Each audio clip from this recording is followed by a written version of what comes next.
आज हम पढ़ेंगे 10th क्लास की एक्सरसाइज 5.1 का क्वेश्चन नंबर 4। तो आइए जाने क्वेश्चन हमसे क्या कहता है। निम्नलिखित में से कौन कौन एपी है। यदि कोई एपी है तो इसका सार्वअंतर ज्ञात कीजिए और इनके 3 और पद लिखिए, जिसमें हमारे पास एपी के रूप में क्वेश्चन ये दे रखे हैं। तो हमें इसे सॉल्व करना है। सॉल्व करने के लिए हमें क्या करना है, सबसे पहले इसमें ये चेक करना है कि ये जो हमारे पास में क्वेश्चन है क्या ये एपी हैं, और यदि ये एपी हैं तो फिर उसके बाद में हमें इसमें इसके अगले 3 पद ज्ञात करने हैं। तो आइए देखें इसका सॉल्यूशन क्या होगा। सॉल्यूशन में सबसे पहले हम क्या लिखेंगे, सॉल्यूशन हम जो है क्वेश्चन नंबर 4 का फर्स्ट पार्ट करने जा रहे हैं, जिसमें हमें इसमें दे रखा है 2, 4, 8, 16 ये हमें दे रखा है। इसमें हम सबसे पहले लिखेंगे इसका पहला पद जो कि हमारे पास में है क्या 2।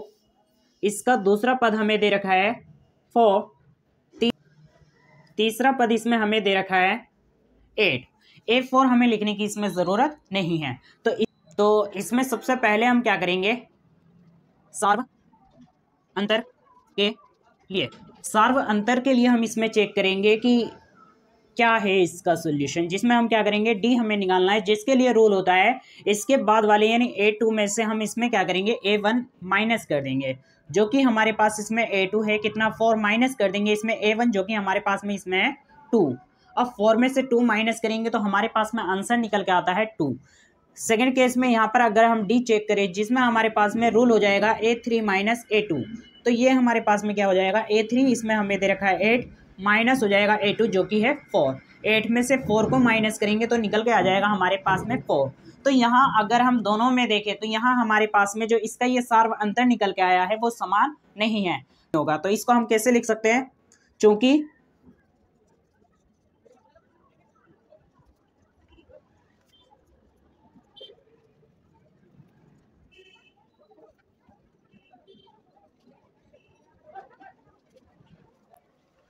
तो हम क्या कह सकते हैं, क्योंकि क्रमागत पदों में अंतर समान नहीं है अतः ये स्थिति एपी नहीं है।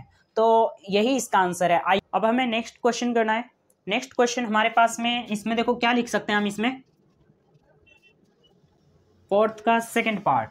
फोर्थ के सेकंड क्वेश्चन में देखो हमें क्या दे रखा है इसमें 2, 5/2, 3, 7/2 ये हमें दे रखा है। तो आइए देखें इसका सॉल्यूशन क्या होगा। सॉल्यूशन में हम सबसे पहले क्या लिखेंगे इसमें, वो जो हमें इसमें दे रखा है जो कि A1 इसमें हमारे पास में है 2, A2 इसमें हमारे पास में है 5/2, A3 हमें दे रखा है 3। इसमें अब हमें क्या करना है, सार्व अंतर के लिए चेक करना है। सार्व अंतर के लिए हमें इसमें चेक करना है। तो सार्व अंतर के लिए हमारे पास में जो D है उसका रूल हो जाएगा A2 माइनस A1। A2 इसमें हमें दे रखा है 5/2 माइनस हो जाएगा इसमें A1 जो कि है 2। इसको सॉल्व करने के लिए हमारे पास में क्या रूल होता है, ये जो 5 है जिसके अपॉन में 2 है ये तो ऐसे का ऐसे ही रहेगा, माइनस का माइनस रहेगा और इस 2 की मल्टीप्लाई इस वाले 2 से हो जाएगी। तो यहाँ ये हो जाएगा 4, अपॉन में आ जाएगा दोनों के अपॉन में ये जो कि है हमारे पास में 2। इसको सॉल्व करेंगे तो आ जाएगा हमारे पास में कितना 1/2। ठीक है। इसी तरह से हम सेकेंड केस में चेक करेंगे डी जो कि हमारे पास में रूल हो जाएगा A3 माइनस A2। A3 हमारे पास में इसमें है कितना 3 माइनस हो जाएगा इसमें A2 जो कि हमारे पास में है कितना 5/2। इसको अगर हम सॉल्व करें तो सॉल्यूशन इसमें देखो हमारे पास में ये क्या हो जाएगा, यहाँ इस 2 की मल्टीप्लाई इस 3 से होगी क्योंकि इसके अपॉन में कुछ नहीं है, तो 2 की मल्टीप्लाई 3 से करेंगे तो हो जाएगा 6, माइनस का ये माइनस ऐसे ही रहेगा और 5 के अपॉन में पहले से ही 2 है तो ये 5 का 5 रहेगा, अपॉन में आ जाएगा दोनों की ये वाला 2। अब हम क्या करेंगे, इसमें 6 में से ये 5 को माइनस करेंगे तो आ जाएगा हमारे पास में 1 अपॉन में ये 2 ऐसे का ऐसे रहेगा। अगर हम इसमें देखें तो यहाँ पर हमारे पास में ये जो है समान आ रहा है, सार्व अंतर इसका हमारे पास में समान है। तो इसमें हम क्या कह सकते हैं, क्योंकि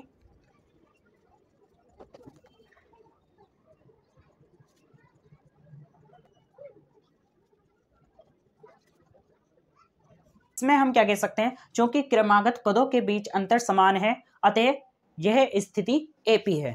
तो इसमें आगे भी हमें करना है, क्योंकि इसमें बोला गया था कि अगर सार्व अंतर समान है तो हमें क्या करना है, इसके 3 और पद ज्ञात करने हैं। तो हमें क्या करना है, अब इसमें इसके आगे के 3 और पद ज्ञात करने हैं। तो इसके अगले 3 पद कैसे ज्ञात होंगे, उसके लिए हमारे पास में क्या सॉल्यूशन होगा, यहाँ हम लिखेंगे अगले 3 पद के लिए हम सॉल्व करने, अगले 3 पद ज्ञात करने के लिए यहाँ देखो हमें जो है इसमें 4 पद दे दिए गए हैं, मतलब A4 तक हमें दे दिया गया। नेक्स्ट जो हमारे पास में पद होगा वो होगा A5। A5 के लिए हमारे पास में क्या रूल होता है, इसमें जो इसका पिछले वाला पद है यानी 4th पद जो है हम उसमें क्या करेंगे D प्लस कर देंगे। तो हम इसको कैसे सॉल्व कर सकते हैं, तो यहाँ पर देखो हमारे पास में जो A4 है वो क्या है, हमारे पास में A4 इसमें दिया गया है 7/2 प्लस कर देंगे इसमें D जो कि हमारे पास में ये निकल के आया है यहाँ पर 1/2। तो इसमें हम क्या करेंगे 1/2 प्लस कर देंगे। अब 7 और ये 1 दोनों को अगर हम प्लस करते हैं तो यहाँ पर ये हो जाएगा हमारे पास में 8/2, हमारे पास में निकल के आता है 4। तो इसमें जो इसका जो इसका 5वां पद निकल के आया है वो है A4।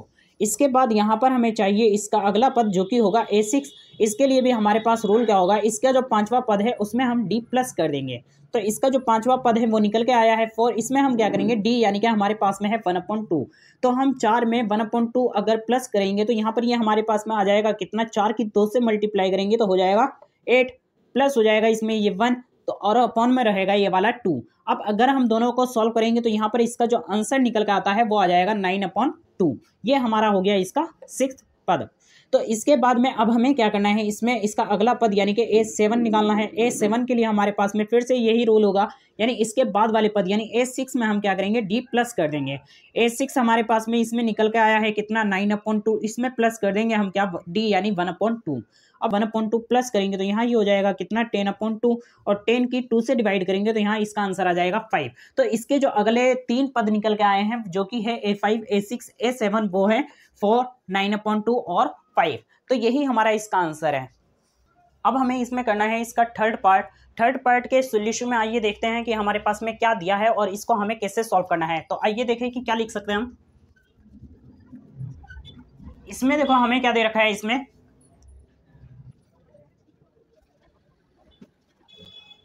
फोर्थ के थर्ड पार्ट में हमें ये दे रखा है। इसका ये देखे सॉल्यूशन में हम क्या लिख सकते हैं। तो इसमें सबसे पहले हम वो लिखेंगे जो हमें दिया गया है। तो इसमें हमें क्या दे दिया गया है, इसमें इसका पहला पद दे दिया गया है जो कि है कितना -1.2।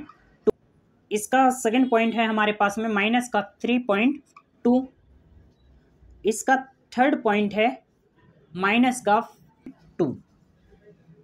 इसके बाद यहाँ पर हमें क्या करना है, सार्व अंतर के लिए चेक करना है। हमें क्या चेक करना है, इसमें हमें D निकालना है जो कि हमारे पास में रूल क्या होगा, इसके बाद वाले यानी A2 में से हम क्या करेंगे, इसका पहले वाला पद यानी A1 को माइनस कर देंगे जो कि हमारे A2 हमारे पास में है -3.2। इसमें से माइनस करेंगे, क्या माइनस करेंगे, -1.2। जब हम इसको सॉल्व करेंगे तो इसका सॉल्यूशन हमारे पास में यहाँ क्या हो जाएगा, ये -3.2 ऐसे का ऐसे ही रहेगा, और इस माइनस की जब इस माइनस से मल्टीप्लाई होगी तो निशान बन जाएगा ये प्लस का, और जो कि ये है कितना 1.2। और जब हम यहाँ माइनस के 3.2 में से प्लस का 1.2 माइनस करेंगे तो यहाँ पर आ जाएगा माइनस का ये हमारे पास में 2। ठीक इसी प्रकार जब हम इसमें जो है सेकंड केस में करेंगे D, तो इसमें ये हमारे पास में क्या हो जाएगा, A3 माइनस हो जाएगा इसमें से A2। अब A3 हमें यहाँ पर दे रखा है इसने माइनस का 5.2, इसमें हम माइनस करेंगे क्या, माइनस का 3.2। तो इसको भी हम जब सॉल्व करेंगे तो क्या हो जाएगा, ये माइनस का 5.2 ये ऐसे का ऐसे रहेगा, और इस माइनस की जब इस माइनस से मल्टीप्लाई होगी तो निशान बन जाएगा प्लस का, और ये 3.2 ऐसे का ऐसे ही रहेगा। और माइनस के 5.2 में से प्लस का 3.2 अगर माइनस करेंगे तो यहाँ पर हमारे पास में इसका आंसर, माइनस के 5.2 में से प्लस का 3.2 अगर माइनस करेंगे तो यहाँ पर हमारे पास इसका आंसर आ जाएगा -2। तो यही हमारा इसका आंसर है। तो यहाँ पर अगर हम दोनों केस में देखें तो यहाँ पर हमारे पास इसका जो सार्व अंतर निकल के आया है वो है -2। तो हम यहाँ पर इसको क्या कह सकते हैं, यहाँ पर कहा जा सकता है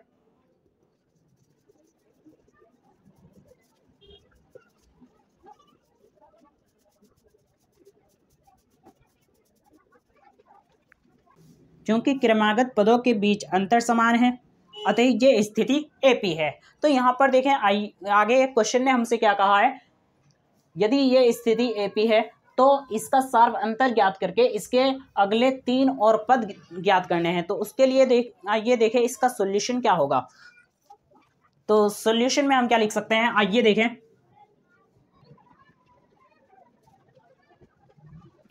तो आगे हमें सॉल्यूशन में अगले 3 पद के लिए इसे और सॉल्व करना है। तो अगले 3 पद के लिए यहाँ पर देखो हमें इसमें 4 पद तो दे दिए गए हैं, तो इसमें जो इसका अगला पद होगा वो होगा A5, और A5 के लिए हमारे पास में रूल होता है कि इसके पिछले वाले पद में हम D प्लस कर देते हैं। तो इसका जो पिछले वाला पद है यानी A4 है वो हमारे पास में है माइनस का कितना 7.2, इसमें क्या प्लस करेंगे D, जो कि हमारे पास में है कितना माइनस का 2। अगर हम इसमें इसको प्लस करेंगे तो यहाँ पर देखो ये हमारे पास में क्या हो जाएगा, ये माइनस का 7.2, ये तो ऐसे का ऐसे ही रहेगा, और इसमें हम जब प्लस की माइनस से मल्टीप्लाई करेंगे तो माइनस हो जाएगा और माइनस होगा 2। तो हम क्या करेंगे, जब 7.2 में माइनस का 2 और प्लस कर देंगे तो यहाँ पर ये हो जाएगा माइनस का कितना 9.2। इसके बाद इसमें हमें इसका अगला पद यानी A6 को 5 करना है, जिसके लिए रूल हो जाएगा A5 प्लस D, जो कि A5 हमारे पास में निकल के आया है कितना 9.2। इसमें हम प्लस करेंगे D, जो कि हमारे पास में है माइनस का 2। तो इसको जब हम सॉल्व करेंगे क्या हो जाएगा, ये माइनस का 9.2 ये ऐसे का ऐसे रहा, और इस प्लस की इस माइनस से मल्टीप्लाई होगी तो माइनस हो जाएगा इसमें 2, और जब 9.2 में माइनस का 2 और प्लस होगा तो यहाँ पर ये हो जाएगा माइनस का 11.2। इसी प्रकार अब हमें इसमें करना है A7 को ज्ञात। A7 हमारे पास में क्या हो जाएगा A6 प्लस D, और A6 हमारे पास में इसमें निकल के आया है माइनस का 11.2। इसमें हम प्लस करेंगे D, जो कि हमारे पास में है कितना माइनस का 2। तो जब हम इसको सॉल्व करेंगे क्या हो जाएगा, माइनस का 11.2 ऐसे का ऐसे ही रहेगा, लेकिन जब हम इस प्लस की इस माइनस से मल्टीप्लाई करेंगे तो निशान हो जाएगा माइनस का, और इसमें हो जाएगा ये 2। तो जब हम माइनस के 11.2 में माइनस का 2 और प्लस करेंगे तो यहाँ ये हो जाएगा माइनस का 13.2। यही हमारा इसका आंसर है। तो आइए देखें इसका जो नेक्स्ट पार्ट है, फोर्थ पार्ट, जो कि हमें इसमें दे रखा है -10, -6, -2 और 2। तो इसमें इसका सॉल्यूशन करने के लिए हमें इसमें क्या करना होगा, सबसे पहले हम वो लिखेंगे जो कि इसमें हमें दे रखा है A1, जो कि हमारे पास में है कितना माइनस का 10। इसके बाद हमें दे रखा है A2, जो कि है माइनस का कितना 6। इसके बाद A3 हमें दे रखा है इसने माइनस का 2। तो इसको हमें सॉल्व करना है सर्व अंतर के लिए। सर्व अंतर के लिए हम इसमें क्या करेंगे, सबसे पहले D निकालेंगे, जिसके लिए हमारे पास रूल होता है A2 माइनस A1। A2 इसमें हमें यहाँ पर दे रखा है कितना माइनस का 6, इसमें माइनस हो जाएगा जो कि कितना माइनस का ये 10।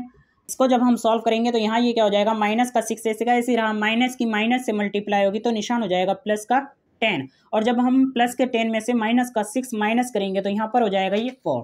इसी प्रकार हमें D निकालना है सेकेंड केस में, तो जिसके लिए हमारे पास में रूल हो जाएगा A3 माइनस A2। A3 यहाँ पर हमारे पास में इसमें दे रखा है माइनस का 2, इसमें हम क्या करेंगे माइनस का -6। तो हम जब इसको सॉल्व करेंगे तो इसका सॉल्यूशन यहाँ पर हमारे पास में क्या हो जाएगा, ये माइनस का 2 ऐसे का ऐसे ही रहेगा, और इस माइनस की माइनस से मल्टीप्लाई होगी तो प्लस का हो जाएगा ये 6, और प्लस के 6 में से माइनस का 2 अगर माइनस करेंगे तो आंसर निकल के आ जाएगा 4। तो यहाँ पर अगर हम दोनों केस में देखें तो यहाँ पर जो हमारे पास इसका सर्व अंतर निकल के आया है वो है 4, जो कि सेम है। तो यहाँ पर हम क्या कह सकते हैं,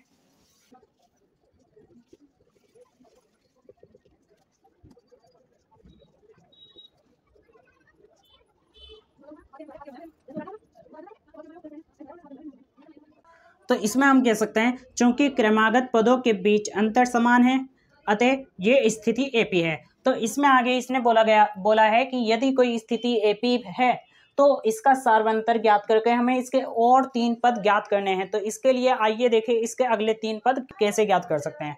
तो आइए सॉल्यूशन देखें क्या होगा।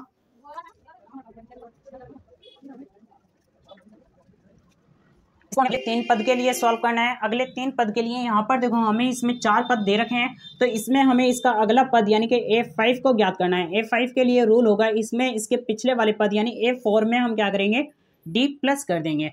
तो इसमें जो इसका A4 हमें दे रखा है वो है 2, इसमें हम D प्लस कर देंगे जो कि निकल के आया है 4। तो हम 2 में 4 प्लस करेंगे तो आ जाएगा इसमें इसका अगला पद यानी A5 जो है वो निकल के आ गया 6। इसी प्रकार हमें क्या करना है A6 यानी इसका अगला पद लिखना है, जिसके लिए रूल होगा A5 में हम क्या करेंगे D प्लस कर देंगे। A5 निकल के आया है इसमें 6, तो इसमें हम क्या करेंगे D प्लस कर देंगे तो हो जाएगा 4। तो इसका जो आंसर निकल के आएगा जब हम 6 में 4 प्लस करेंगे तो आ जाएगा 10। ठीक है, ये हमारे पास इसका आंसर है। तो इसी प्रकार हमें इसमें A7 निकालना है। A7 के लिए रूल क्या होगा, A6 में हम D प्लस कर देंगे, 10 प्लस करेंगे D जो कि हमारे पास में है 4। तो जब हम 10 में 4 प्लस करेंगे तो इसमें जो A7 निकल के आ जाएगा वो है इसमें 14। तो यही हमारा इसका आंसर है। नेक्स्ट इसमें हमें दिया हुआ है क्वेश्चन नंबर 4 का पार्ट नंबर 5। इसमें हमें दिया हुआ है 3, 3 plus under 2, 3 plus 2 under 2, 3 plus 3 under 2। तो इसका सॉल्यूशन आइए जाने कि हमारे पास में क्या होगा। सॉल्यूशन में हम सबसे पहले वो लिखेंगे जो इसमें हमें दिया हुआ है। A1 इसमें हमें दिया हुआ है 3, इसके बाद A2 हमें इसमें दिया हुआ है 3 प्लस अंडर 2, A3 इसमें हमें दिया हुआ है 3 प्लस 2 अंडर 2। इसके बाद इसको हमें सॉल्व करना है सार्व अंतर के लिए। सार्व अंतर के लिए इसमें हम डी निकालेंगे। डी के लिए हमारे पास रूल होता है A2 माइनस A1। इसमें हमारे पास में A2 इसमें दिया हुआ है 3 प्लस अंडर 2, माइनस हो जाएगा इसमें A1 जो कि हमें इसमें दिया हुआ है 3। अब 3 में से 3 माइनस हो जाएगा तो यहाँ पर हमारे पास बचेगा ये अंडर 2। इसी प्रकार नेक्स्ट केस में हम देखेंगे कि डी जो हमारे पास में इसमें रूल हो जाएगा A3 माइनस A2। इसमें हमारे पास A3 दिया हुआ है 3 प्लस 2 अंडर 2, माइनस हो जाएगा A2 जो कि इसमें हमें दिया हुआ है 3 प्लस अंडर 2। तो जब हम इसको सॉल्व करेंगे तो इसका जो सॉल्यूशन है हमारे पास में वो क्या हो जाएगा 3 प्लस 2 अंडर 2। ये तो ऐसे का ऐसे ही रहेगा। अब इस माइनस की इस प्लस से मल्टीप्लाई होगी तो माइनस का हो जाएगा 3, और इस माइनस की इस प्लस से मल्टीप्लाई होगी तो ये माइनस का हो जाएगा अंडर 2। तो जब हम इसको सॉल्व करेंगे तो 3 से तो 3 कैंसिल हो जाएगा। यहाँ 2 अंडर 2 में से एक अंडर 2 माइनस हो जाएगा तो बचेगा यहाँ पर हमारे पास में अंडर 2। क्योंकि क्रमागत पदों के बीच अंतर समान है अतः ये स्थिति एपी है। और अगर ये स्थिति एपी है तो क्वेश्चन में हमसे कहा गया है कि जो स्थिति एपी में होती है उसके अगले 3 पद ज्ञात कीजिए। तो यहाँ पर हमें इसके अगले 3 पद ज्ञात करने हैं। तो उसके लिए सॉल्यूशन हमारे पास में क्या होगा, आइए देखें।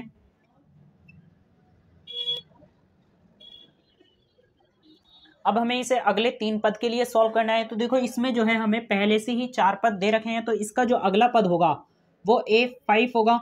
A5 के लिए हमारे पास रूल होता है A4 प्लस D, और इसमें जो है हमें A4 दे रखा है कितना 3 प्लस 3 अंडर 2, प्लस हो जाएगा इसमें D हमारे पास इसमें निकल के आया था अंडर 2।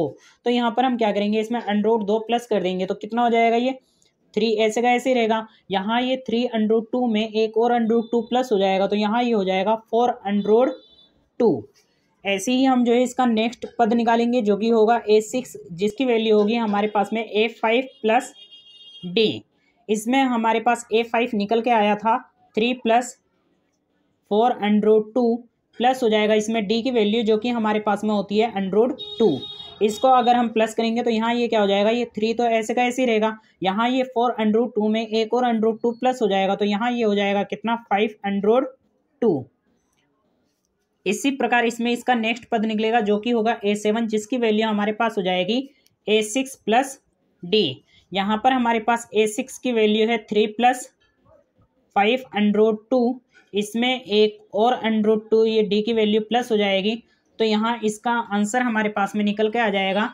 ये 3 ऐसे का ऐसे ही रहेगा। यहाँ 5 अंडर 2 में एक और अंडर 2 प्लस हो जाएगा तो यहाँ ये हो जाएगा प्लस में 6 अंडर 2।